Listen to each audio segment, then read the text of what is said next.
Welcome back to Diversity. I work for the Kingston Immigration Partnership, and in my work, I meet many different immigrants from different parts of the world.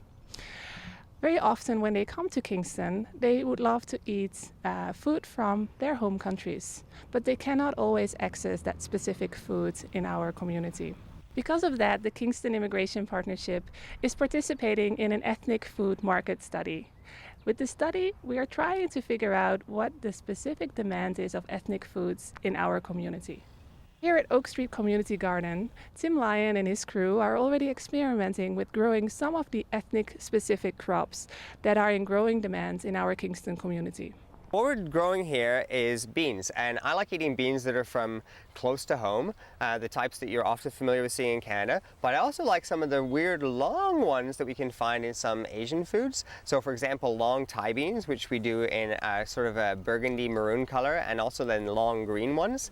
And those are really yummy, but they take a lot of work to grow because they need a longer warm season. I'm really hoping that what we can do here is grow some ethnic foods from different countries of origin, because Kingston has a really diverse group of people. We don't realize it all the time walking down the street, but what people are thinking of eating when they get home is very different. The focus is so that we can have some immigrants eating food they're used to from home, but in their new home in Canada.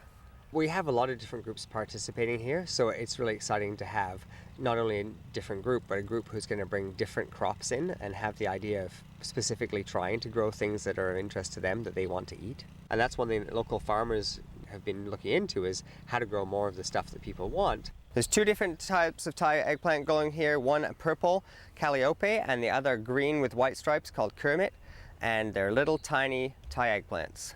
The great thing about the size of these eggplants is that you don't have to cut them to put them in dishes, because we harvest them when they're little round balls, from anything from just a bit bigger than a marble to just smaller than a golf ball.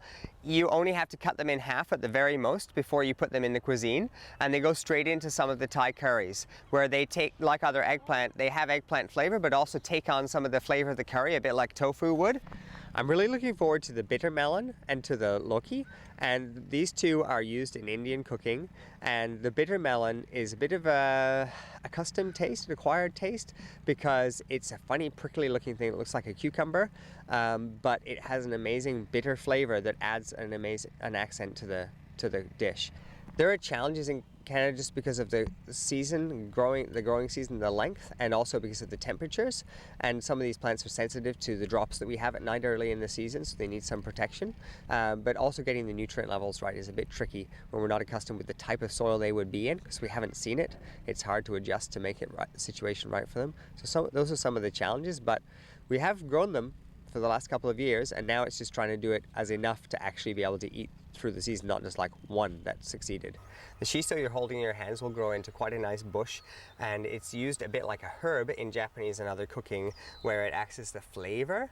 And you may have seen it in the past, the purple color that you see on the bottom of the leaf, maybe as ground up as a powder that you could run through rice, or put into rice balls, or put into dishes as a flavoring as part of the stock, and so on. I think participation is the big key, because you've got people who are from abroad living in Kingston, and the participation gardens are a big part of what we do at Oak Street Garden.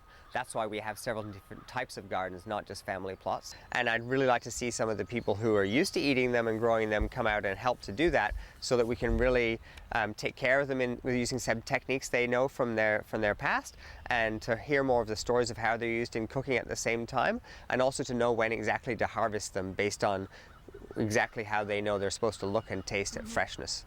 It's exciting for me. The more different people partner in to grow a garden here and demand of me that they want to grow a certain thing, and how can we do that, it gives me the opportunity to say, okay, let's learn together. And the Oak Street Garden is all about involving the community. It's a community garden. So although we do grow things for vegetable baskets, and we show people how to do things, and we do run workshops, the interactive is really a big part of my role here. I know a lot of people who are really interested in trying different dishes, and I know that mostly when you show them a recipe, they say, where do I get that? So I think the idea that they'll see it growing in the plot next to them, that they'll think, oh, that's what okra looks like? You mean I could try growing that? I won't even have to go shopping for it. I can just grow it in my own plot. Where do you get the seed from? And ask those questions. When people are living in a place, it doesn't mean they just want to eat the food that's available there. People often come with their own seeds in their hand, and they want to try to grow those at the place where they end up.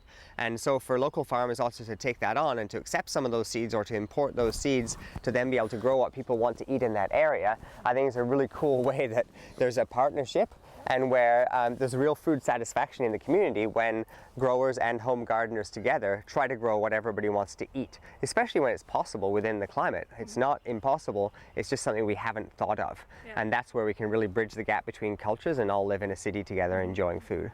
We need your help. Share your experiences and needs in the access to ethnocultural foods in the Kingston community. Fill out the online survey. And join Tim at the Oak Street Community Garden and start growing your own foods.